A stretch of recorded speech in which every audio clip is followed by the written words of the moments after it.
In this question, it is given that if the Earth is 1/4 of its present distance from Sun, the duration of year will change to.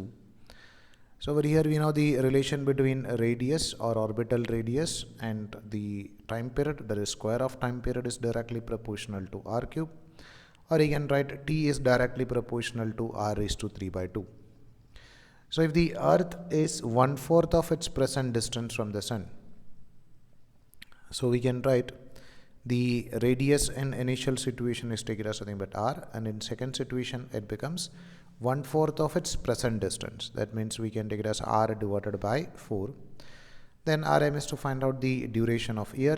So we can use that equation T2 divided by T1 is equal to R2 divided by R1 raised to 3 by 2. So Rm is to find out the value of T2, and we know that initial time period is nothing but 1 year. That is equal to R2, we know that it is R divided by 4, and R1 is R. So we can cancel this R and this R, and this raised to 3 by 2. So it becomes 1 divided by 4 raised to 3 by 2. We know that 1 by 4 raised to 3 by 2 means it is under root of 1 by 4 raised to 3, because 1 by 2 is nothing but, or raised to 1 by 2 is nothing but a root. So root of 1 is 1 and root of 4 is 2. So it is 1 by 2 raised to 3, and 1 by 2 raised to 3 is nothing but 1 divided by 8.